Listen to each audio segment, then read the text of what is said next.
എന്തൊക്കെ അവസ്ഥയല്ലേ. ഓരോരോ ആൾക്കാർ അവരവരുടെ പ്രയത്നം കൊണ്ട് കോടിക്കണക്കിന് ഉറുപ്പ്യ മുടക്കി ഓരോ പടം എടുക്കുക. അത് നമ്മളെ പോലെയുള്ള പ്രേക്ഷകർക്ക് ആസ്വാദനത്തിന് വേണ്ടിയാണ് അവരെടുത്തു വെക്കുന്നത്. പോരാത്തതിന് അതിലൊരു ബിസിനസ് വശം കൂടിയുണ്ട്. അപ്പോൾ നമ്മളത് പോയി കാണുന്നു, അത് ആസ്വദിക്കുന്നു, ഇല്ലെങ്കിൽ ചില സമയത്ത് വിരക്തി ഉണ്ടാകുന്നു, ഒരു ഇഷ്ടക്കേട് ഉണ്ടാകുന്നു. അപ്പോൾ എങ്ങനെയായാലും അതിനെ ഒരാൾ നല്ലത് എന്ന് പറയുന്നത് പോലെ തന്നെ മോശം എന്ന് പറയാനും ആൾക്കാർക്ക് അവകാശമുണ്ട്, അതിലൊന്നും തർക്കമില്ല. പക്ഷേ ഇപ്പം നമ്മൾ ഈ കാണുന്ന അല്ലെങ്കിൽ ഇപ്പോൾ ഈ കേൾക്കുന്ന ഈ റിവ്യൂ ബോംബിങ്, അല്ലെങ്കിൽ ഒരു സാധനത്തിനെ നശിപ്പിക്കണം എന്നുള്ള ഉദ്ദേശം വെച്ചുകൊണ്ട് കൂട്ടമായി 1, 2, 3 ആൾക്കാർ, റിവ്യൂവർമാരുടെ ഒരു കൂട്ടായ്മ പോലെ എല്ലാവരും ഒരേ സ്വരത്തിൽ നെഗറ്റിവിറ്റി പറഞ്ഞാൽ ഒരു നല്ല ഒരു കല അല്ലെങ്കിൽ നല്ലൊരു സിനിമ അങ്ങനെ അങ്ങ് ഒലിച്ചു പോകുമോ? അങ്ങനെ ഒലിച്ചു പോയ ഒരു സിനിമ ഉണ്ടോ അറിയില്ല. എങ്ങനെയായാലും ഇന്നത്തെ വീഡിയോയിൽ ഞാൻ ഇതിനെപ്പറ്റി ചർച്ച ചെയ്യാൻ ഉദ്ദേശിക്കുന്നത് സിനിമകളുടെ ലോകത്തെ അല്ലെങ്കിൽ സിനിമകളെ നമുക്ക് എത്ര തരത്തിൽ തരംതിരിക്കാം, ശാസ്ത്രീയമായി സയൻറ്റിഫിക്കായിട്ട് സിനിമകളെ എങ്ങനെ തരംതിരിക്കാം, അല്ലെങ്കിൽ എന്തൊക്കെ തിയറികൾ ഉപയോഗിച്ചുകൊണ്ട് സിനിമയെ നമുക്ക് അതിൻ്റെ ഗുണം ദോഷം അല്ലെങ്കിൽ പ്രോസ് ആൻഡ് കോൺസ് അല്ലെങ്കിൽ അത് എല്ലാ സിനിമക്കും ഉണ്ടാവും. ഇപ്പോൾ ഞാൻ ഏറ്റവും ചുരുക്കത്തിൽ ഇതിനെ കോംപ്ലിക്കേറ്റഡ് ആക്കാതെ ഏറ്റവും ചെറിയ രീതിയിൽ പറഞ്ഞുതരാം. ഇപ്പം വളരെ ഹിറ്റായിട്ടുള്ള പടമാണ് ദൃശ്യം 4 അല്ല ദൃശ്യം 3. ഓക്കെ, പേഴ്സണലി എൻ്റെ അഭിപ്രായം പറയാം. ഇനിയിപ്പോൾ അതിന് 10 മാർക്ക് ഇടാൻ പറഞ്ഞാൽ ഞാൻ 5 പോലും ഇടൂല, 4 കൊടുക്കും. കാരണം എന്താ അറിയോ, ദൃശ്യം 1ഉം ദൃശ്യം 2ഉം കണ്ടിട്ടുള്ള ഒരു പ്രേക്ഷകൻ എന്ന നിലയിൽ, അല്ലെങ്കിൽ അതിനെ കണ്ട് ആസ്വദിച്ചുള്ള ഒരാളെന്ന നിലയ്ക്ക് എനിക്കൊരു ചെറിയ പ്രതീക്ഷകളുണ്ട്. അതുമായിട്ടാണ് ഞാൻ തിയേറ്ററിൽ പോകുന്നത്. അപ്പം ഞാൻ കണ്ട ദൃശ്യം 3 എന്ന് പറയുന്നത്, ഞാൻ മനസ്സിലാക്കിയിട്ടുള്ളതെന്ന് പറഞ്ഞാൽ, ജോർജ് കുട്ടിയുടെ ഭാര്യയായ റാണിയുടെ ജൽപ്പനങ്ങൾ, അല്ലെങ്കിൽ റാണിക്ക് തോന്നുന്ന ഓരോ കാര്യങ്ങളുടെ പിറകെ ശ്വാസം മുട്ടിക്കൊണ്ട് ഓടുന്ന ജോർജ് കുട്ടിയാണ് ഞാൻ കണ്ടത്.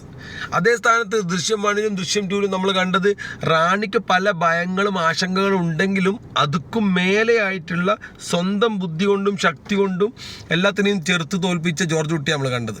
ദൃശ്യം 3 എന്നുള്ളത് വെറും നാടകം പോലെ, ഡോക്യുമെൻ്ററി പോലെ. ഫസ്റ്റ് ഹാഫ് എന്ന് പറഞ്ഞാൽ വളരെ ലാഗ് അടിച്ച് ആവശ്യമില്ലാത്ത കുറേ ആൾ വരുന്നു പോകുന്നു, എന്തൊക്കെയോ നടക്കുന്നു. ചുരുക്കി പറയാം, ആ ക്ലൈമാക്സിലുള്ള ഒരു 15 or 20 മിനിറ്റ് ഒഴിച്ച് നിർത്തിയാൽ പടം പക്ക ക്ലീശയാണ് ആ പടം. അപ്പോൾ എതിരഭിപ്രായം ഉണ്ടാവും. അടിപൊളി പടമാണ്, ഭയങ്കരമായ പടം, ഭയങ്കരമായ പടം എന്ന് പറയുന്ന ചില ഫാൻസ് ഓളികൾ ഇഷ്ടംപോലെ ഉണ്ടാവും. അപ്പോൾ അതിനൊന്നും നമുക്ക് തർക്കിക്കാനൊന്നുമില്ല. ഞാൻ എൻ്റെ പേഴ്സണൽ പേഴ്സ്പെക്റ്റീവാണ് ഞാൻ പറയേണ്ടത്. അപ്പോൾ ഞാൻ നിരൂപണം ഒരു കലയാണെങ്കിൽ അതിനെ ഏത് പേഴ്സ്പെക്റ്റീവിലൂടെയാണ് നിങ്ങൾ കാണേണ്ടത് എന്നുള്ള ഒരു ഐഡിയ ആണ് പറഞ്ഞു വെക്കുന്നത്. അതായത് ഇപ്പോൾ 10 ആൾക്ക്, ഒരു മാസ് ക്രൗഡിന് ദൃശ്യം 3 വളരെ നന്നായി തോന്നുകയും അവർ നല്ല അഭിപ്രായം പറയുകയും ചെയ്താൽ ആ പടം ഹിറ്റായി കഴിഞ്ഞു. പിന്നെ അതിൽ ഒരു റിവ്യൂവറോ അല്ലെങ്കിൽ നിരൂപകനോ അല്ലെങ്കിൽ സിനിമയെ റിവ്യൂ ബോംബ് ചെയ്യുന്നവൻ ആർക്കും ഒരു കോപ്പുമില്ല. മനസ്സിലായോ? ഇതാണ് ബേസിക് ആയിട്ടുള്ള സംഭവം. നിങ്ങളുടെ കയ്യിലുള്ള, എൻ്റെ കയ്യിലുള്ള സോ കോൾഡ് പ്രൊഡക്റ്റ് അടിപൊളിയാണ്, അല്ലെങ്കിൽ അത് ആൾക്കാർക്ക് ഇഷ്ടം തോന്നുന്ന ഒരു സാധനമാണെങ്കിൽ തകർക്കാൻ ആർക്കും പറ്റത്തില്ല. അതിപ്പോൾ ഒരു 10 റിവ്യൂവർമാർ വന്നിട്ട് വളരെ മോശം പടം, എനിക്ക് ഇഷ്ടപ്പെട്ടില്ല, ലാലേട്ടൻ അങ്ങനെയാണ് ഇങ്ങനെയാണ് എന്ത് പറഞ്ഞും കാര്യമില്ല. നിങ്ങൾ എന്തൊക്കെ ജൽപ്പനങ്ങൾ അല്ലെങ്കിൽ എന്തെല്ലാം നെഗറ്റിവിറ്റി അടിച്ചാലും, അല്ലെങ്കിൽ നിങ്ങൾ അതിനെ എങ്ങനെ ഇല്ലാതാക്കാൻ നോക്കിയാലും, അവർക്ക് ഈ പടത്തിൽ വേണ്ടുന്ന സാധനമുണ്ടെന്ന് ഒരു മാസ് ക്രൗഡിന് തോന്നുകയാണ്. സോ ആൻഡ് സോ പടം അടിപൊളിയാണെന്ന് ഒരു മാസ് ക്രൗഡിന് ഫീൽ ചെയ്ത് കഴിഞ്ഞാൽ പടം വിജയിച്ചു കഴിഞ്ഞു. അപ്പോൾ വിലയിരുത്തലുകൾ, ഇപ്പോൾ ഞാൻ എൻ്റെ ഒരു ഇതിൽ പറയുകയാണെങ്കിൽ 3 ജാതി സിനിമകളാണുള്ളത്. 3 ജാതി സിനിമയിലും ഉണ്ടാവുമല്ലോ. ജാതി മതഭേദമില്ലാത്ത സാധനമാണ് കല എന്നെല്ലാം പറയുമെങ്കിൽ കൂടി അതിൻ്റെ ഭാഗമായിട്ട് തന്നെ ഞാൻ പറയാൻ ആഗ്രഹിക്കുന്നത് ടിനി ടോം ഒരു ചെറ്റയാണ്. അതെന്താ ഇവിടെ പറഞ്ഞതെന്നല്ലേ, ഈ ജാതിയും മതവും ഒക്കെ സിനിമ അമ്മ പോലൊരു സംഘടനയിൽ കുത്തിക്കയറ്റിയിട്ട് ആ അൻസിബ എന്ന് പറയുന്ന ആ പെൺകുട്ടിയെ അല്ലെങ്കിൽ ആ ഒരു സ്ത്രീയെ അപമാനിക്കാൻ വേണ്ടി എവിടെയൊക്കെ ചാൻസ് കിട്ടുന്നു അവിടെയൊക്കെ വന്നിട്ട് മൈക്ക് കിട്ടുമ്പോൾ 2 ദിവസം ഇപ്പം കാണിക്കുന്ന നാടകം ഇത് സാരമില്ലപ്പാ എന്താ പറയുക, ദൈവം കാണുന്നുണ്ടല്ലോ, എല്ലാം കലങ്ങിത്തെളിയും. എന്ത് കലങ്ങിത്തെളിയാന്? നീ ആ പെൺകുട്ടിയെ പറ്റി അപവാദം പറഞ്ഞടാ കൈവേടവനെ. അവൾക്ക് പല അവീതങ്ങളുണ്ടെന്നും അവൾക്ക് പല ആൾക്കാരുമായി ബന്ധമുണ്ടെന്നും അവൾ റോങ് ആണെന്നും അവൾ ജിഹാദിയാണെന്നും അവൾ പലരെയും മതം മാറ്റാൻ നോക്കുന്നെന്നും തോന്നിവാസം പറഞ്ഞ് നടന്നിട്ട് ഇവൻ പറയുവാണിപ്പോൾ ഇത് എല്ലാം ദൈവം ശരിയാക്കി തരും. അതവിടെ കിടക്കട്ടെ, അത് ഭാഗമായി പറഞ്ഞെന്ന് മാത്രമേ ഉള്ളൂ. സിനിമയെ പറ്റി പറയുമ്പോൾ പറഞ്ഞെന്നുള്ളൂ. അപ്പോൾ 3 ജാതി സിനിമ എന്ന് പറഞ്ഞു കഴിഞ്ഞാൽ, ഒന്ന് ഏറ്റവും മുന്തിയ ജാതിയിലുള്ള സിനിമ. ജാതിൻ്റെ പേരൊന്നും ഞാൻ പറഞ്ഞിട്ട് വിഷയം മാറ്റുന്നില്ല. മുന്തിയ ജാതി സിനിമ എന്ന് പറഞ്ഞാൽ high quality, no compromise in quality. സാധാരണഗതിയിൽ ബിഗ് എമ്മിൻ്റെ അതുപോലെ ഹൈ ആക്ടേഴ്സൊക്കെ വരുമ്പോൾ സാധാരണഗതിയിൽ അത് ഹൈ ക്വാളിറ്റി ആവും. പക്ഷേ ഹൈ ടെക്നിക്കൽ ക്വാളിറ്റിയും ഹൈ റിസൊല്യൂഷൻ ക്യാമറയും കാര്യങ്ങളൊക്കെ ഉപയോഗിച്ചെടുത്താലും സാധനം കഥാതന്തു അതിലില്ലെങ്കിൽ പൊട്ടിപ്പോകും പടം. അതൊരു ഫാക്റ്റാണ്. അപ്പോൾ ഈ high quality cinema with high quality എന്ന് പറയുമ്പോൾ എല്ലാ തരത്തിലും ഹൈ ക്വാളിറ്റി ആണോ? ഹൈ ക്വാളിറ്റി ആയിട്ടുള്ള കഥ, ഹൈ ക്വാളിറ്റി ആയിട്ടുള്ള ക്യാമറ, ഹൈ ക്വാളിറ്റി ആയിട്ടുള്ള നടന്മാർ, എല്ലാം ഹൈ ക്വാളിറ്റി ആയിട്ട് വരുമ്പോൾ പടം സ്വാഭാവികമായിട്ടും ആ പടം സൂപ്പർ ഹിറ്റ് ആയിരിക്കും. രണ്ടാമത്തെ ജാതി എന്ന് പറയുന്നത് മീഡിയം ക്വാളിറ്റി, മീഡിയം ആയിട്ടുള്ള ആൾക്കാർ. മമ്മൂട്ടി മോഹൻലാലെല്ലാം കഴിഞ്ഞ് കഴിഞ്ഞാൽ മീഡിയം ആയിട്ടുള്ള ആൾക്കാർ ആരൊക്കെയാണ് വരുന്നത്?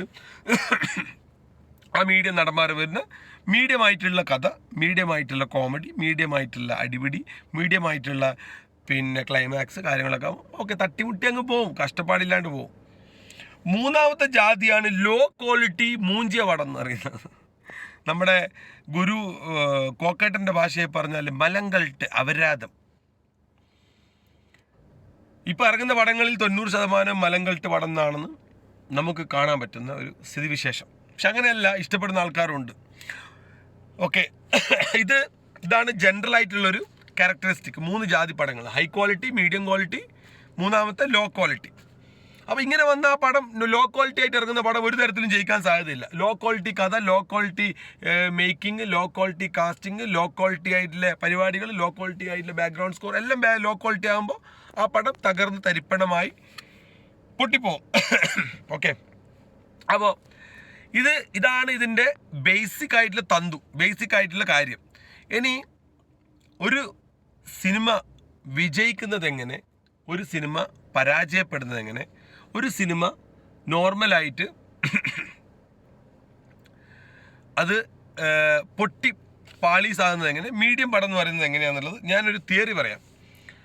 ഈ തിയറി കാലങ്ങളായിട്ട് നിലനിൽക്കുന്നതാണ്. എത്ര ആൾക്ക് ഇതിനെപ്പറ്റി അറിയോ ഇല്ലയെന്ന് അറിയില്ല. ഇതിൻ്റെ പേര് expectation with satisfaction theory of cinema making എന്നാണ്.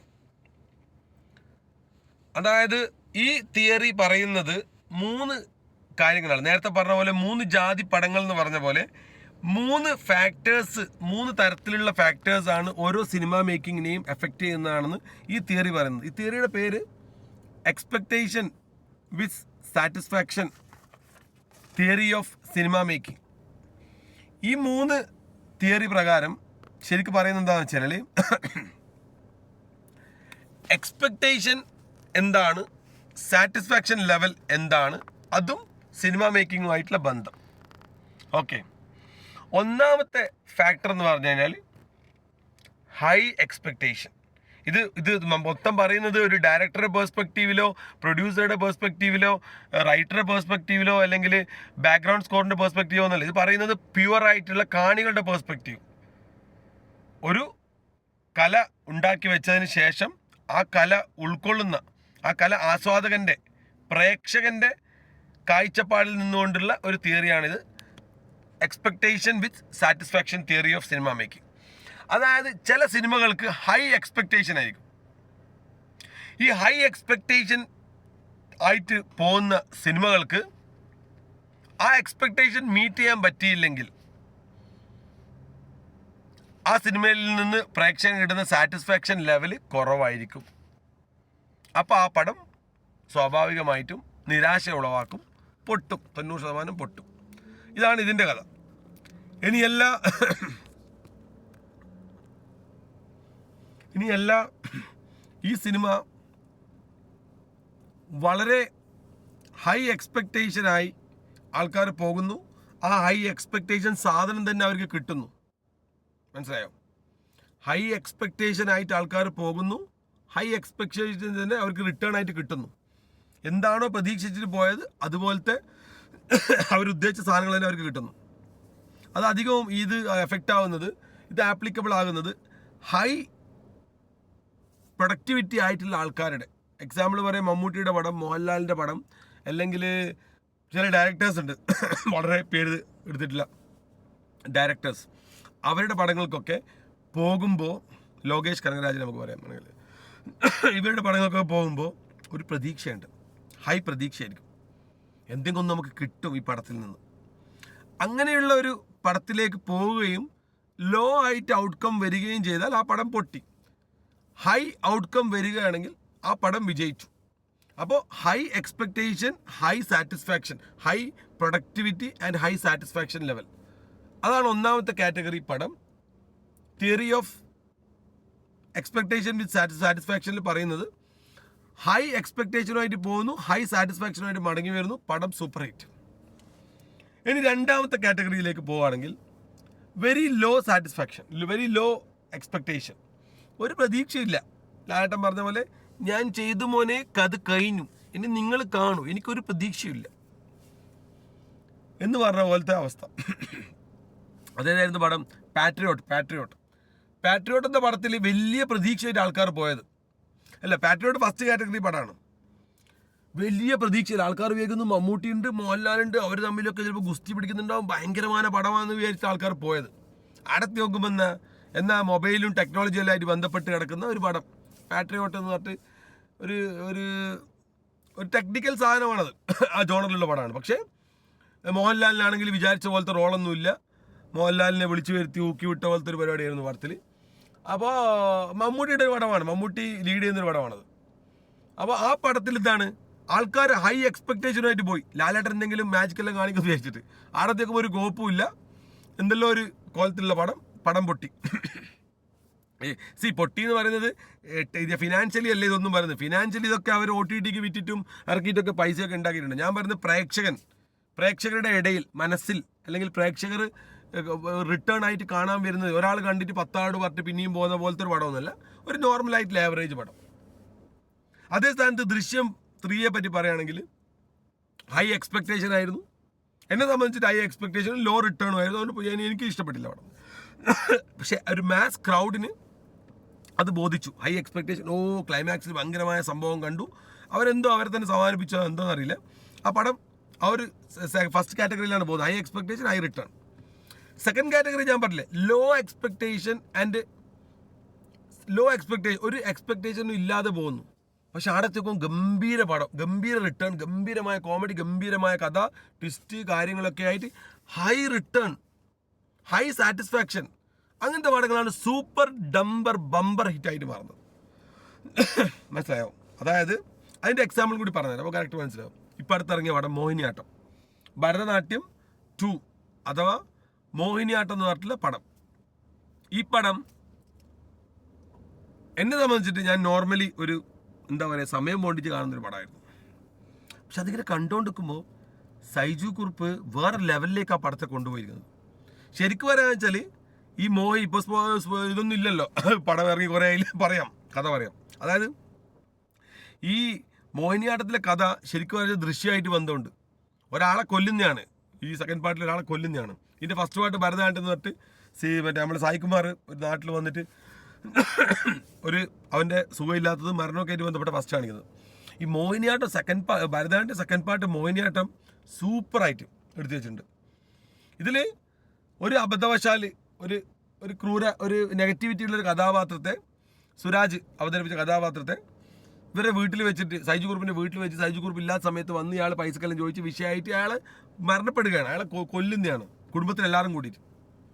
പക്ഷെ അത് എടുത്തു വെച്ചിരിക്കുന്ന രീതി, അതിൽ കൊടുത്തിരിക്കുന്ന ആൾക്കാരുടെ റോളുകൾ, കാസ്റ്റിങ്, കോമഡി, ഓരോ സീൻ ബൈ സീൻ വരുന്ന ത്രില്ല്, അതിൻ്റെ ക്ലൈമാക്സിലേക്ക് പോകുന്ന രീതി, ക്ലൈമാക്സ് സൂപ്പർ പടം.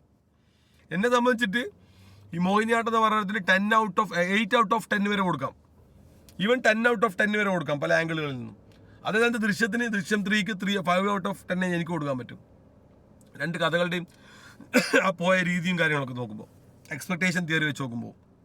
അപ്പോൾ നമ്മൾ പറഞ്ഞ എക്സ്പെക്ടേഷൻ വിത്ത് സാറ്റിസ്ഫാക്ഷൻ തിയറി പ്രകാരം ഒരു എക്സ്പെക്ടേഷനും ഇല്ല, ഒരു പ്രതീക്ഷയില്ല മോനെ എന്ന് പറഞ്ഞിട്ട് പോയ പടം ഗംഭീരമായ റിട്ടേൺ, ഗംഭീരമായ കോമഡി, ഗംഭീരമായ എല്ലാം കൂടിയിട്ട് ഈ മോഹിനിയാട്ടം പടം വളരെ ഹാപ്പിനെസ് തന്നു, വളരെ ഒരു സാറ്റിസ്ഫാക്ഷൻ തന്നു. അപ്പോൾ ആ പടം എന്തായി, 1 ഹിറ്റായി.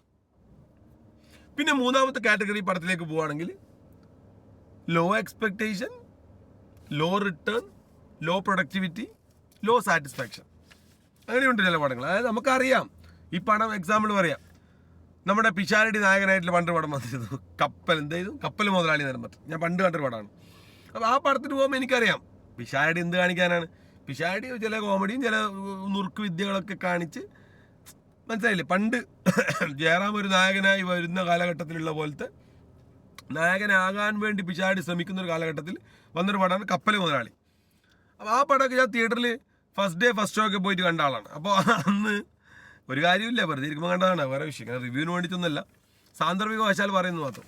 അപ്പോൾ ആ പടത്തിലൊക്കെ പോകുമ്പോൾ നമുക്കറിയാം ഈ പടം ഫ്ലോപ്പായിരിക്കും, പക്ഷേ ഒരു എൻ്റർടൈൻമെൻറ്റ്, പുതിയ പടമല്ലേ, ഒന്ന് മലയാള സിനിമയെ ഒന്ന് പരിപോഷിപ്പിക്കാൻ വേണ്ടി കണ്ട പടങ്ങളാണ് അതൊക്കെ.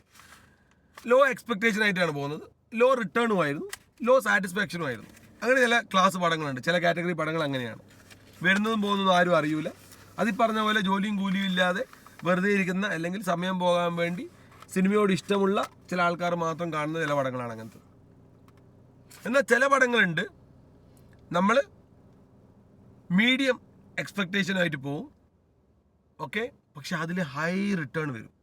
ഈ മീഡിയം എക്സ്പെക്ടേഷനായിട്ട് പോയിട്ട് ലോ റിട്ടേൺ ആയാലും നമുക്ക് ഇതിനെ ലാസ്റ്റ് കാറ്റഗറി പെടുത്താം, മൂന്നാമത്തെ കാറ്റഗറി പെടുത്താം. എന്ത്, ലോ എക്സ്പെക്ടേഷൻ ലോ റിട്ടേൺ എന്ന് പറഞ്ഞ പടത്തിലേക്ക് തട്ടിക്കളയാം.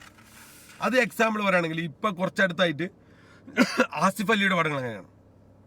നമ്മളൊരു മീഡിയം ഞാൻ ഈ പറയുന്നതൊക്കെ എൻ്റെ പെർസ്പെക്റ്റീവാണ്, തിയറിയായിട്ട് ബന്ധപ്പെട്ട് പറയുന്നതാണ്, പക്ഷേ ഞാൻ എൻ്റെ പെർസ്പെക്റ്റീവാണ് പറയുന്നത്. അതായത് മീഡിയം എക്സ്പെക്ടേഷൻ. ആസിഫ് അലിയുടെ പടങ്ങളൊക്കെ സാൾട്ട് ആൻഡ് പെപ്പർ, അതിന് കുറച്ച് ആ ഒരു സമയത്ത് മുതൽ, അണീബി ആ ഒരു സമയത്ത് മുതലൊക്കെ ഞാൻ പോകാറ് ആ ഒരു മീഡിയം എക്സ്പെക്ടേഷൻ. ഇവനങ്ങനെ മലമറിക്കാനൊന്നും പോകുന്നില്ല, പക്ഷേ ഒരു എൻ്റർടൈനറാണ് അയാൾ, ഒരു എൻ്റർടൈൻമെൻ്റ് ആയിട്ടുള്ള പടമായിരിക്കും എന്ന രീതിയിൽ നമ്മൾ പോകാറ്. അതുപോലെ തന്നെയായിരുന്നു ആ പടങ്ങളൊക്കെ. അപ്പോൾ നോക്കുകയാണെങ്കിൽ സാൾട്ട് ആൻഡ് പെപ്പർ ഹിറ്റായിരുന്നു. ഹിറ്റിൻ്റെ കാര്യം പറയാം. അതായത് ഈ മീഡിയം എക്സ്പെക്ടേഷനുമായിട്ട് നമ്മൾ പോയി, പക്ഷെ നമുക്ക് കിട്ടുന്ന വളരെ ഗുഡ് റിട്ടേൺ ആകുമ്പോൾ കിട്ടല്ലോ, ഭയങ്കര സാറ്റിസ്ഫാക്ഷൻ ആയിരിക്കും, ഭയങ്കര സാറ്റിസ്ഫാക്ഷനും ആ പടം ഭയങ്കര ഹിറ്റും ആയിരിക്കും. അങ്ങനെയുള്ളൊരു കാറ്റഗറി പടമാണ് സാൾട്ട് ആൻഡ് പെപ്പർ. ആ പടമൊക്കെ നമ്മൾ പോകുന്നത് എന്തോ വിചാരിച്ചിട്ടുണ്ട്, ഓക്കെ പടമായിരിക്കും, ആസിഫ് അലിയുണ്ട്, ലാലുണ്ട്, വലിയ പരിപാടിയൊന്നും ഉണ്ടാവില്ല. പക്ഷേ അതിൽ പോയി കഴിഞ്ഞാൽ ഡിഫറെൻ്റ് ആയിട്ടുള്ള കാസ്റ്റിങ്, നമ്മുടെ ബാബുരാജിനെ കോമഡിയൊക്കെ ആയിക്കൊണ്ടുവന്ന അതിൽ നിന്നാണ്. അങ്ങനെ ഒരു മൊത്തം ഒരു ഡിഫറെൻറ്റ് കഥ, ഫുഡുമായിട്ട് ബന്ധപ്പെട്ട് സിനിമയൊക്കെ ഇറങ്ങിയ ഫസ്റ്റ് കാലഘട്ടത്തിലൊക്കെ, ഫസ്റ്റ് ജനറേഷൻ എന്ന് പറയാം ആ പടത്തിന്. പിന്നെ ഒരുപാട് പടങ്ങൾ വന്നു ആ ഒരു കാറ്റഗറിയിൽ. അപ്പോൾ അതാണ് ഈ നമ്മൾ പറഞ്ഞ 3 ജാതി എക്സ്പെക്ടേഷൻ വിത്ത് സാറ്റിസ്ഫാക്ഷൻ തിയറിയുമായിട്ട് ബന്ധപ്പെട്ട് സിനിമകളെ എങ്ങനെ തരംതിരിക്കാം 3ആയിട്ട്. അതായത് first high expectation, high return വരുന്ന പടങ്ങൾ, blockbuster. High expectation low return ആകുമ്പോൾ പൊട്ടിപ്പോകുന്ന പടങ്ങൾ. ഹൈ എക്സ്പെക്ടേഷൻ മീഡിയം റിട്ടേൺ ആകുമ്പോൾ മീഡിയമായി തട്ടിമുട്ടി രക്ഷപ്പെട്ടു പോകുന്ന പടങ്ങൾ. ലോ എക്സ്പെക്ടേഷനിൽ പോയിട്ട് ലോ എക്സ്പെക്ടേഷനിൽ പോയിട്ട് ഹൈ റിട്ടേൺ വരുന്ന മെഗാ ബ്ലോക്ക് ബസ്റ്റർ പടങ്ങളായിട്ട് വരുന്ന പടങ്ങൾ. ലോ എക്സ്പെക്ടേഷൻ പോയി ലോ റിട്ടേൺ ആയിട്ട് വന്നിട്ട് നശിക്കുന്ന പടങ്ങൾ, ആരും അറിയപ്പെടാത്ത പടങ്ങൾ. മീഡിയം എക്സ്പെക്ടേഷനിൽ പോയിട്ട് ഹൈ റിട്ടേൺ ആയിട്ട് വൻ വിജയമായിട്ട് വരുന്ന പടങ്ങൾ. മീഡിയം എക്സ്പെക്ടേഷനിൽ പോയിട്ട് മീഡിയം റിട്ടേൺ കിട്ടുന്ന തട്ടിമുട്ടി പോകുന്ന പടങ്ങൾ. ഇങ്ങനെയാണ് ഇതിന് തരംതിരിച്ചിരിക്കുന്നത്. ഇത് ഒറ്റൊരു തിയറി മാത്രമേ ഇപ്പം ഞാൻ പറഞ്ഞത്. ഈ തിയറിയുടെ പേര് എക്സ്പെക്ടേഷൻ വിത്ത് സാറ്റിസ്ഫാക്ഷൻ. ആൾക്കാരുടെ പ്രതീക്ഷയും ആൾക്കാരുടെ സംതൃപ്തിയും തമ്മിലുള്ള ഒരു അളവുകോല് വെച്ചുകൊണ്ടുള്ള ഒരു തിയറിയാണ് ഇത്. സിനിമ മേക്കിങ്ങിലുള്ള ഒരു തിയറിയാണ്. ഇനി നമ്മൾ ഡിസ്കസ് ചെയ്യാൻ പോകുന്നത് ഒരു തിയറിയും കൂടി ബാക്കിയുണ്ട്. അതെന്താണെന്ന് വെച്ച് കഴിഞ്ഞാൽ മാസ് ക്രൗഡ് തിയറി. അതായത് മാസ്സായിട്ടുള്ളൊരു ക്രൗഡ് നിശ്ചയിക്കും ആ സിനിമയുടെ ഭാവി. ഇപ്പം ഞാൻ പറഞ്ഞ കേസാണത്. ദൃശ്യം 3 തന്നെ എടുക്കുകയാണെങ്കിൽ മാസ്സായിട്ടുള്ളൊരു ക്രൗഡിന്, ഫസ്റ്റ് ഷോക്ക് പോകുന്ന മാസമായിട്ടുള്ളൊരു ക്രൗഡിന് ആ സിനിമ ബോധിച്ചിരിക്കുകയാണ്. 100 ആൾ ഇരിക്കുന്നിടത്ത് 90 ആൾക്ക് ആ പടം ഇഷ്ടപ്പെട്ടിരിക്കുകയാണ്. എന്നെ പോലത്തെ ഒരു 10 ആൾക്കാണ് ഇത് ദഹിക്കാത്തത് അല്ലെങ്കിൽ ഇഷ്ടപ്പെടാത്തത്. കാരണം നമ്മൾ വേറെ ലെവൽ തിങ്കിങ് ഉള്ള ആൾക്കാരായത് നമുക്ക് പിടിച്ചില്ല, അങ്ങനെ പറയാം. എല്ലാവർക്കും എല്ലാം ഇഷ്ടപ്പെടണമെന്ന് നിർബന്ധമില്ലല്ലോ. അതാണ് സിനിമയുടെ ഒരു കലയുടെ സൈഡ്. ബിസിനസ് സൈഡാണ് ദൃശ്യം വിജയിക്കാനുള്ള കാരണം. അപ്പോൾ ഈ തിയറി പറയുന്നത് മാസ് ക്രൗഡിന് ഇഷ്ടപ്പെട്ട് കഴിഞ്ഞാൽ അത് സക്സസിലേക്ക് പോവുകയും മാസ് ക്രൗഡിന് 50-50 ആയിട്ട് തോന്നിക്കഴിഞ്ഞാൽ ആ പടം ജസ്റ്റ് ആവറേജ് പടമായിട്ട് പോവുകയും മാസ് ക്രൗഡിന് ഇഷ്ടപ്പെട്ടില്ലെങ്കിൽ ആ പടം നശിച്ച് നാറാണത്ത് കല്ലെടുത്ത് പോകുന്ന പൊട്ടിപ്പോകുന്ന പടങ്ങളായി മാറുന്നു. സിമ്പിളായിട്ടുള്ളൊരു തിയറിയാണത്, മാസ് ക്രൗഡ് തിയറി. ഫസ്റ്റ് പറഞ്ഞ തിയറിയാണ് heavy theory, expectation with satisfaction theory. ഇനി മൂന്നാമതൊരു പുതിയ തിയറിയും കൂടി സിനിമാ ലോകത്തേക്ക് എത്തിയിട്ടുണ്ട്. അത് ഇതുവരെ സയൻറ്റിഫിക് സ്റ്റഡികൾ അതിനെപ്പറ്റി നടന്നിട്ടില്ല, പക്ഷെ ഞാനത് നോട്ട് ചെയ്തൊരു കാര്യമാണ്.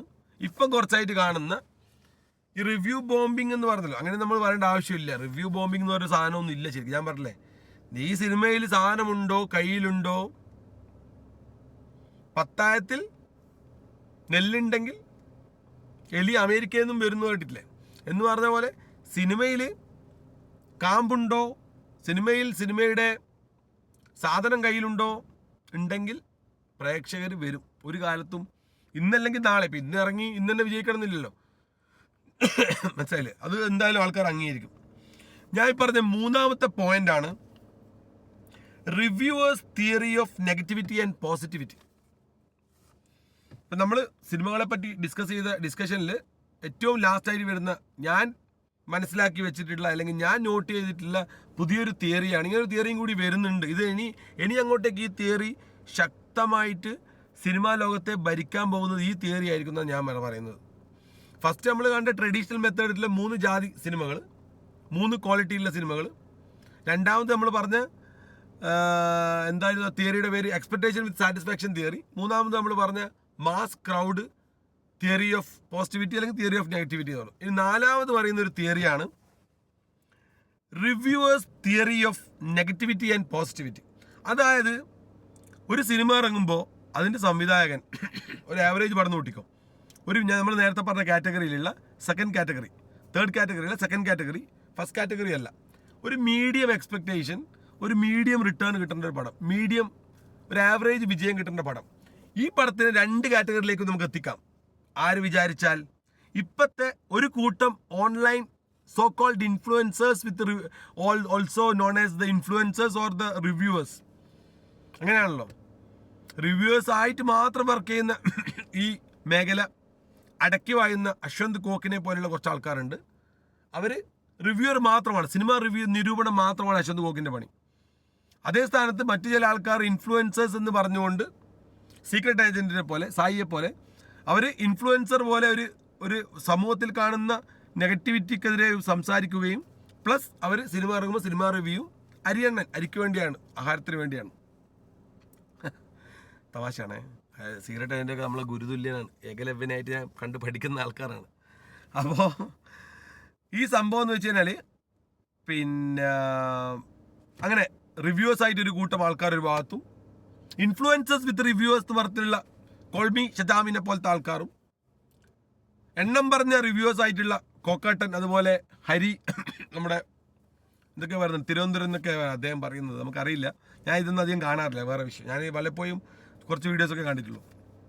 അപ്പോൾ എൻ്റെ ഒരു ഇപ്പോഴത്തെ കാലഘട്ടത്തെ നിയന്ത്രിക്കാൻ പോകുന്ന സിനിമ മേക്കിങ്ങിനെ, സിനിമ ഫീൽഡിനെ, cinema as A business, as A industry അതിനെ കൺട്രോൾ ചെയ്യാൻ പോകുന്നത് the reviewers theory of negativity and positivity.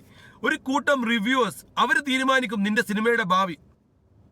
അത് നിന്റെ സിനിമ എങ്ങനത്തെ സിനിമയാണെങ്കിൽ, നിന്റെ സിനിമയ്ക്ക് നട്ടല്ലില്ലെങ്കിൽ, മനസ്സിലായോ? അതായത് ഹൈ ക്വാളിറ്റിയുള്ള, ഹൈ മേക്കിംഗ് ഉള്ള, ഹൈ കാസ്റ്റിംഗ് ഉള്ള ഒരു പടത്തിന് ആർക്കും ഒന്നും ചെയ്യാൻ പറ്റില്ല. ലോ ക്വാളിറ്റിയുള്ള, ലോ കാസ്റ്റിംഗ് ഉള്ള, ലോ പൊട്ടിയോ പോകുന്ന, ചാൻ പോകുന്ന പടത്തിനെ ഒന്നും ചെയ്യാൻ പറ്റില്ല. പക്ഷേ മീഡിയം ലെവലിലുള്ള ഈ സിനിമകൾ, ഇതാണ് ഞാൻ എൻ്റെ സയൻറ്റിഫിക് സ്റ്റഡിയിൽ നിന്ന് മനസ്സിലാക്കിയതാണ്. അതായത് ഈ മീഡിയം ലെവലിലുള്ള, നേരത്തെ പറഞ്ഞ സോൾട്ട് ആൻഡ് പെപ്പറിലെ, അല്ലെങ്കിൽ നമ്മുടെ എന്താ പറയുന്നത്, പിന്നെ സൈജു കുറുപ്പിൻ്റെ ഭരതനാട്യം, മോഹിനിയാട്ടം പോലെയുള്ള പടങ്ങളെ വേണമെങ്കിൽ ഹൈ റിട്ടേൺ ഉള്ള മെഗാ ബ്ലോക്ക് ബസ്റ്ററാക്കി മാറ്റാൻ ആര് വിചാരിച്ചാൽ പറ്റും? ചില റിവ്യൂവേഴ്സും ചില ഇൻഫ്ലുവൻസേഴ്സും ടീമായി മെനക്കെട്ട് കഴിഞ്ഞാൽ പറ്റും പറ്റും പറ്റും. അത് യാഥാർത്ഥ്യമാണ്. അതിന് പിന്നെ നിങ്ങൾ റിവ്യൂ ബോംബിംഗ് എന്നോ അല്ലെങ്കിൽ അവർ എൻ്റെ പടം പൊട്ടിച്ചു എന്നൊക്കെ പറഞ്ഞ് നിലവിളിക്കുന്നത് മണ്ടത്തരം, ശുദ്ധ ബോഷ്കാണ്. ഞാൻ പറഞ്ഞല്ലോ, ഏത് കാറ്റഗറിയുള്ള പടത്തിനെ ഇവർക്ക് വെച്ച് കളിക്കാൻ പറ്റൂ? മീഡിയം ക്വാളിറ്റി, മീഡിയം റിട്ടേൺ വരുന്ന പടങ്ങളെ. അത് ആൾക്കാർക്ക് വലിയ പ്രതീക്ഷയൊന്നുമില്ല, എന്നാൽ പ്രതീക്ഷ കേടുമില്ല. ആ കുഴപ്പമില്ലാത്തൊരു പടമായിരിക്കുന്നു. ഇപ്പോൾ തുറന്നു പറയാം, ആസിഫ് അലിൻ്റെ ഒരു പടം ഇറങ്ങുമ്പോൾ അത് ആൾക്കാർ രണ്ടും പ്രതീക്ഷിക്കുന്നത്. ചിലപ്പോൾ ഓക്കെ ആയിരിക്കും, ചിലപ്പോൾ അടിപൊളിയായിരിക്കും. നമ്മളിപ്പോൾ അങ്ങനെയാണ് അദ്ദേഹത്തിന് ഒരു 5-6 പടങ്ങൾ നോക്കുകയാണ് നമ്മൾ കണ്ടത്. ചിലപ്പോൾ പൊട്ടിപ്പോവും, ചിലപ്പോൾ അടിപൊളിയായിരിക്കും. അങ്ങനെയുള്ള മീഡിയം മേക്കിംഗ് ഉള്ള പടങ്ങളെ ഉയർത്തിക്കൊണ്ടുവരാൻ ഇവർക്ക് പറ്റും. ഈ റിവ്യൂവേഴ്സ് ഒരു 10 റിവ്യൂവേഴ്സ് എടുത്തോ, 10 ആളിൽ ഒരു 6 ആൾ, അശ്വന്ത് ഗോക്ക്, സീക്രട്ട് ഏജന്റ്, ഈ ഉണ്ണി, ഷസാം, വേറെ ആളുള്ള ഒരാൾ കൂടി വിടും. ഈ 5 ആൾ ഒരേ സ്വരത്തിൽ പറയുന്നു അടിപൊളി പടമാണ്, സൂപ്പർ പടമാണ്, ഫസ്റ്റ് ഡേ ഫസ്റ്റ് ഷോക്ക് പറയുവാണെങ്കിൽ ആ പടത്തിന് ഒരു ജീവൻ വെപ്പിക്കാൻ പറ്റും. മനസ്സിലായോ? ഒരു മീഡിയം പടമാണ്, നോർമലി തിയേറ്ററിൽ വന്ന് ആൾക്കാർ ജസ്റ്റ് ഒന്ന് കണ്ടുപോകുന്ന പടമാണെങ്കിൽ അതിനൊന്നും കൂടി ജീവൻ വെപ്പിക്കാൻ ഇവർ വിചാരിച്ചാൽ പറ്റും. കാരണം ഇവരുടെ ഒരു ടീം വർക്ക് ഉണ്ടെങ്കിൽ ഇവർ കൂട്ടമായിട്ട് അതിന് റിവ്യൂ ചെയ്യുമ്പോൾ ഒരേ ഇമ്പാക്റ്റിൽ പോസിറ്റിവിറ്റി പറയുമ്പോൾ അല്ലെങ്കിൽ ഒരേ ഇമ്പാക്റ്റിൽ നെഗറ്റിവിറ്റി പറയുമ്പോൾ അതിനെ നശിപ്പിക്കാനും ജീവിപ്പിക്കാനും ഇവർക്ക് പറ്റും. കാരണം ഈ പറയുന്ന 5-6 റിവ്യൂവേഴ്സ് അല്ലെങ്കിൽ ഇൻഫ്ലുവൻസേഴ്സിനെ കൂട്ടി നോക്കുവാണെങ്കിൽ അത് വലിയൊരു കേരളത്തിലെ ഇന്നുള്ളതിൽ വെച്ചിട്ട് ആസ്വാദകരുടെ, പ്രേക്ഷകരുടെ ഒരു മാസ് ആൾക്കാർ ഇവരെ ഫോളോ ചെയ്യുന്നുണ്ട്. അതാണ് പ്രത്യേകിച്ച് ജെൻസിയിലുള്ള ഇന്നത്തെ കാലഘട്ടം. ഇപ്പോഴത്തെ ഒരു 18 മുതൽ 30 വയസ്സ് വരെ, അതിന് മേലുള്ള ആൾക്കൊക്കെ ബുദ്ധി ഉണ്ടാവും. അങ്ങനെയല്ല, മീൻസ് സ്വന്തമായിട്ടൊരു ഐഡിയ ഉണ്ടാവും ഏത് പടം കാണണം ഏത് പടം കാണണ്ട എന്നുള്ളത്. ഈ റിവ്യൂ കണ്ടിട്ട് തീരുമാനിക്കുന്ന, അല്ലെങ്കിൽ ഇവരുടെ വാക്കുകളിൽ വീണേക്കാവുന്ന, അങ്ങനെ ഞാൻ പറയുന്നുള്ളൂ, എല്ലാവരെയും പറയാൻ പറ്റില്ല. ഓക്കെ, അങ്ങനെ ഒരു കാറ്റഗറി ഓഫ് വ്യൂവേഴ്സ് ഇന്ന് ജീവിച്ചിരിപ്പുണ്ട്. നമ്മൾ അത് മനസ്സിലാക്കണം. സൊസൈറ്റിയിൽ അങ്ങനെ ഒരു കൂട്ടം ജെൻസി, അല്ലെങ്കിൽ എന്തും വിളിക്കാം അവരെ, ഇന്നത്തെ കുട്ടികൾ എന്നാണ് ഞാൻ പറയാൻ ആഗ്രഹിക്കുന്നത്.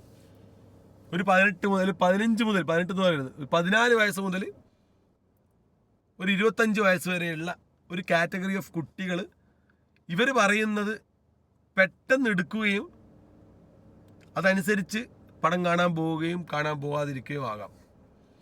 അപ്പോൾ ഈ ഒരു category theory, reviewers theory of negativity or positivity, ഇതാണ് ഇനി ഇൻഡസ്ട്രിയെ കൺട്രോൾ ചെയ്യാൻ പോകുന്നത്. അപ്പോൾ ഇവർ, ഈ കൂട്ടം ഓഫ് ഇൻഫ്ലുവൻസേഴ്സ് അല്ലെങ്കിൽ ഈ കൂട്ടം ഓഫ് റിവ്യൂവേഴ്സ് സത്യസന്ധമായാണ് കാര്യങ്ങൾ ചെയ്യുന്നതെങ്കിൽ ആർക്കും ഒന്നും ചെയ്യാൻ പറ്റില്ല. അങ്ങനെ ഒരു സൈഡും കൂടി ഉണ്ട്. ഞാൻ പറഞ്ഞതൊക്കെ പോസിബിലിറ്റി മാത്രമാണ്. തിയറി ഓഫ് ഫസ്റ്റ് മുതൽ പറഞ്ഞ 3 ജാതി ട്രഡീഷണൽ തിയറി ഓഫ് സിനിമ മേക്കിങ്ങിൽ വന്നതും, അതുപോലെ theory of expectation with satisfaction theory പറഞ്ഞതും, മാസ് ക്രൗഡ് പുള്ളി of negativity or positivity theory പറഞ്ഞതും, ഇതൊക്കെ ഇവിടെ കിടക്കുന്ന സാധനങ്ങളാണ്. ഇവിടെ സയൻറ്റിഫിക് ആയിട്ട് പല ആൾക്കാരും ഇതിനെപ്പറ്റി സ്റ്റഡി നടത്തുകയും പല റിസർച്ച് നടന്നിട്ടുള്ള മേഖലയാണ്. പക്ഷേ ഈ 4ാമത്തെ മേഖല നിലവിലുണ്ട് എന്നുള്ളത് എല്ലാവർക്കും അറിയാം. പക്ഷെ അതിനൊരിക്കലും റിവ്യൂ ബോംബിംഗ് എന്നോ എല്ലാ പടങ്ങളും നശിപ്പിക്കാനൊന്നും ഇവർ ഇറങ്ങുന്ന ആൾക്കാരല്ല. ഇപ്പം ഞാൻ എക്സാമ്പിൾ പറയാം. ദൃശ്യം 3 ഞാൻ പറഞ്ഞില്ല, എനിക്ക് ഇഷ്ടപ്പെട്ടൊരു പൊട്ടപ്പടമാണ് എനിക്ക് തോന്നിയത്. പക്ഷേ ഞാൻ കണ്ടത് അശ്വന്ത് ഗോകിൻ്റെയൊക്കെ റിവ്യൂ കൊള്ളാം, കുറച്ച് നെഗറ്റിവിറ്റി പറഞ്ഞിട്ടുണ്ട്, ഫസ്റ്റ് ഹാഫ് ലാഗാന്നൊക്കെ അയാൾ പറഞ്ഞത്. പക്ഷേ അയാൾ പറഞ്ഞത് ക്ലൈമാക്സിൽ സാധനം ഉണ്ട്, എന്ത് സാധനം ഉണ്ടെന്ന് എനിക്ക് മനസ്സിലായില്ല. അത് ചിലപ്പോൾ പേടിച്ചെല്ലാം പറയുന്നതായിരിക്കും. പല ഫാക്ടേഴ്സും ഉണ്ട്. ഇപ്പം ഞാൻ പറഞ്ഞില്ല, റിവ്യൂവേഴ്സിനെ നമ്മൾ റിവ്യൂ ചെയ്യുകയാണെങ്കിൽ, ഇപ്പം അശ്വന്ത് ഗോക്ക് റിവ്യൂ പറയുകയാണ്, അദ്ദേഹത്തിന് പല ഫാക്ടേഴ്സും അതിലുണ്ടാവും. അദ്ദേഹത്തെ ഇൻഫ്ലുവൻസ് ചെയ്യുന്ന, പേഴ്സണലി അയാളെന്ന മനുഷ്യനെ ഇൻഫ്ലുവൻസ് ചെയ്യുന്ന, അല്ലെങ്കിൽ അയാളുടെ വർക്കിനെ ആരെയും വെറുപ്പിക്കാതെ മുന്നോട്ട് കൊണ്ടുപോകണം എന്നുള്ള ഐഡിയയിൽ പോകുന്ന, മനസ്സിലായില്ലേ? അല്ലെങ്കിൽ അയാളുമായിട്ട് ബന്ധപ്പെട്ട് കിടക്കുന്ന അയാളുടെ ഒരു സുഹൃത്ത് റിവ്യൂ ചെയ്യുന്ന ആൾ നല്ല അഭിപ്രായം പറഞ്ഞതുകൊണ്ട് ഞാനും ഒരു ചെറിയൊരു മോശമില്ലാത്തൊരു അഭിപ്രായം പറഞ്ഞു പോയേക്കാം. വേറൊരു ചില ടീമും ഉണ്ട്, 4 ആള് നല്ലത് പറഞ്ഞുകൊണ്ട് ഞാൻ കയറി കുറച്ച് നെഗറ്റിവിറ്റി അടിച്ചിട്ട് ആൾക്കാരൊന്ന് എന്നെപ്പറ്റി നല്ലത് പറയട്ടെ എന്നുള്ള ഐഡിയയിലുള്ള ആൾക്കാരുണ്ട്. അപ്പോൾ ഇവരെ വിലയിരുത്തുക എളുപ്പമല്ല ഈ റിവ്യൂവേഴ്സിനെ. കാരണം ഇവർ ഓരോ പടത്തിന്, ഞാൻ ഒരു കോമഡി കണ്ടത്, അശ്വന്ത് ഗോക്കൊക്കെ ബ്രൊമാൻസിന് നല്ല റിവ്യൂ കൊടുത്തിടാ. ബ്രൊമാൻസ് എന്ന് പറഞ്ഞ പടം ഞാൻ മനസ്സിലാക്കിയത് ഒരു പൊട്ടപ്പടം എന്ന് വെച്ചാൽ ഒരു ഐഡിയയും ഇല്ല, ചുമ്മാ കാട്ടിക്കൂട്ടി എടുത്തിട്ട് അങ്ങനെ ഇല്ലേ, ബ്ലാക്ക് മണി വൈറ്റ് മണി ആക്കണ്ടിട്ട് എടുത്ത പോലത്തെ ഒരു പടമാണ്. അതിലെന്താ വലിയൊരു കഥയും ഇല്ല, ഒരു കോപ്പും ഇല്ല, കുറേ എണ്ണം അങ്ങോട്ടും ഇങ്ങോട്ടും പരക്കം പായുന്നു എന്തെല്ലോ നടക്കുന്ന മനസ്സിലായില്ലേ ഒരു പടമാണത്. ഈ പടത്തിന് ഇവൻ വന്നിട്ട് പറയാ, ഞാൻ പടം കണ്ടേ ചോദിച്ചാണ് ഇവൻ റിവ്യൂ ഇട്ടത്. അത് ഇവൻ പറയാ റൊമാൻസ് നല്ല പടം, നല്ല സെറ്റ് പടം. അതിൽ മറ്റേ നമ്മളെ പയ്യനില്ലേ, ആ മുടി ചുരുണ്ടിട്ടൊരു പയ്യൻ, നമ്മളെ നെസ്ലിൻ്റെ കൂടെ തന്നെ ആ ഒരു കാറ്റഗറിയിലൊരു പയ്യനുണ്ടല്ലോ, അവന് എന്തോ നരമ്പ് രോഗം പോലെ അഭിനയിക്കുന്നത്. ഇങ്ങനെ പറഞ്ഞിട്ട് ഡയലോഗ് ഡെലിവറി ഒക്കെ വളരെ അലമ്പായിട്ടായിരുന്നു. എന്നിട്ട് പറഞ്ഞ എനിക്ക് ദേഷ്യം പിടിക്കുന്നേ പോലും. ഒന്ന് ദേഷ്യം പിടിച്ചു കഴിഞ്ഞാൽ പിന്നെ അവസ്മാരം കയറിയ പോലെ ഞാൻ നിന്നോട് പറഞ്ഞിട്ടില്ലേ അങ്ങനെ ഇങ്ങനെ ഇങ്ങനെ ഇങ്ങനെ പറഞ്ഞു തന്നെ പറഞ്ഞുകൊണ്ടിരിക്കും. വളരെ അലമ്പായിട്ടുള്ളൊരു പടമായിരുന്നു അത്. അപ്പോൾ ഇതിനൊക്കെ അശ്വന്ത് ഗോക്ക് പറയുന്നത് അടിപൊളിയായിരുന്നു. അവൻ്റെ ആക്ടിങ്, അവൻ്റെ ഡയലോഗ് ഡെലിവറി ഭയങ്കരമായിരുന്നു. അപ്പോൾ ഇതൊക്കെ കാണുമ്പോൾ ആൾക്കാർക്ക് പൈസ മേടിച്ചതെന്നൊക്കെ തോന്നിപ്പോവും ചില സമയത്ത്. സംഭവം ഈ അശ്വന്ത് ഗോക്ക് ആ പടം കാണുന്നത് ഒരു ഹാപ്പി മൂഡിലും, മനസ്സിലായില്ലേ, അദ്ദേഹം ഒരു നല്ലൊരു മാനസികാവസ്ഥയിൽ ഫ്രഷ് ആയിട്ടാണ് ആ പടം ചിലപ്പോൾ കാണുന്നുണ്ട്. അപ്പോൾ അദ്ദേഹത്തിന് കിട്ടിയത് അങ്ങനത്തെ സാധനമായിരിക്കും. അപ്പോൾ നോർമലായിട്ട് സന്തുലിതാവസ്ഥയിൽ പോയിട്ട് ആ പടം കണ്ടിട്ട് അദ്ദേഹത്തിന് മനസ്സിലാവും എന്നാടാ ഇത് അലമ്പ് പടമല്ലോ എന്ന് തോന്നും. പക്ഷെ അയാൾ ഫുൾ ജോളിയായിട്ട് എഴുന്നോ എന്തോ, മനസ്സിലായില്ലേ, വേറെ ഏതോ സ്ഥലത്ത് നിന്ന് എന്തോ കിട്ടിയിട്ടുണ്ടാവും.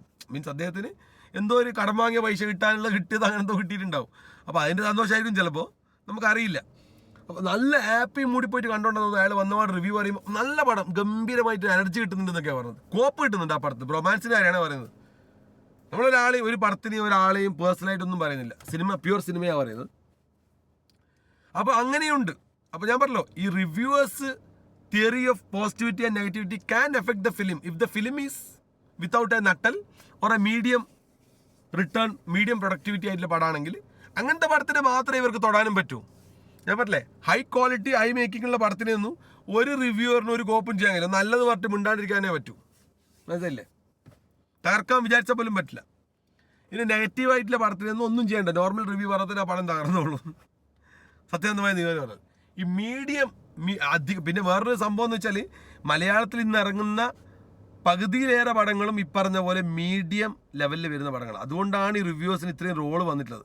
ഹൈ ക്വാളിറ്റി മേക്കിംഗ് ആണ് റിവ്യൂവേഴ്സിന് റോളേ ഇല്ല. വെരി ലോ ക്വാളിറ്റി മേക്കിങ്ങുള്ള ഇൻഡസ്ട്രി ആണെങ്കിൽ റോളേ ഇല്ല.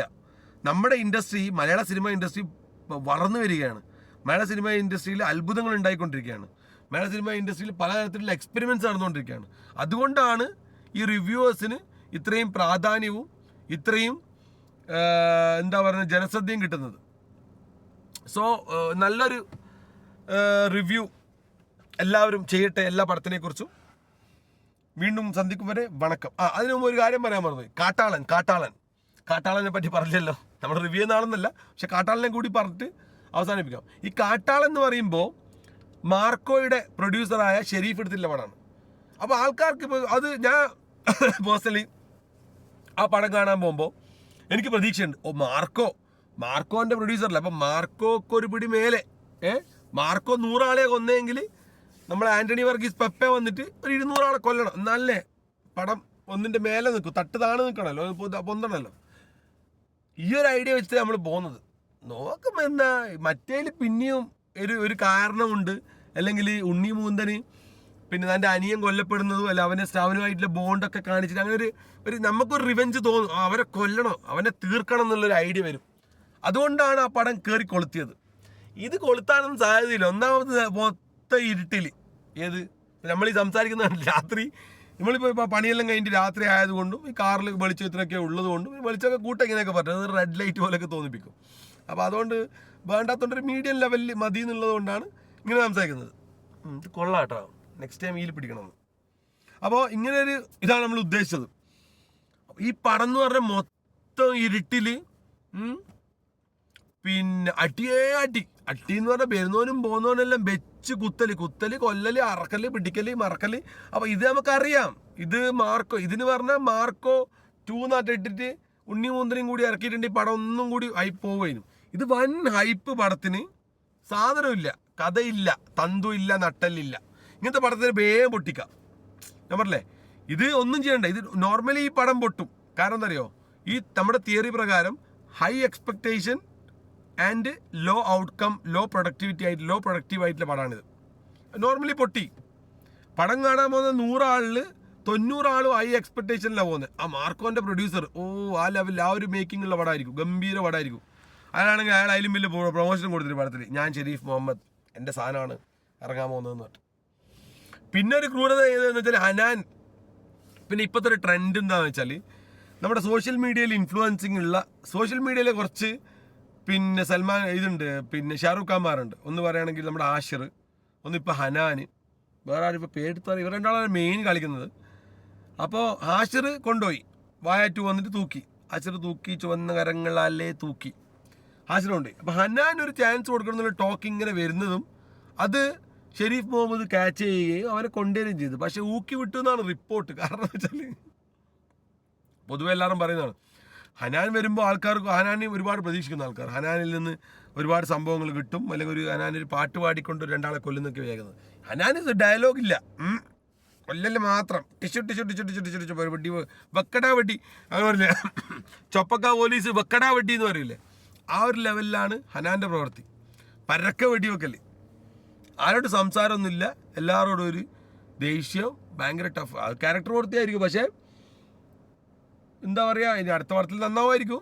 പക്ഷേ ഹനാൻ ഫാൻസ് അസ്വസ്ഥരാണ്, അതിൻ്റെ ഒരു നെഗറ്റിവിറ്റിയും കൂടി പടത്തിൽ വന്നു. ഞാൻ പറഞ്ഞു ഓൾറെഡി ഷെരീഫ് മുഹമ്മദ് മാർക്കോ ഒരു ലെവൽ, ഒരു ബെഞ്ച് മാർക്ക് ഉണ്ടാക്കിയിട്ടുണ്ട്. ഇത് ഈ ലെവലിലാണ് മാർക്കോ ഉള്ളത്. അപ്പോൾ ഈ പടം ഇങ്ങനെ വന്നിട്ട് ഇങ്ങനെ ഈ ലെവലിൽ നിൽക്കണം.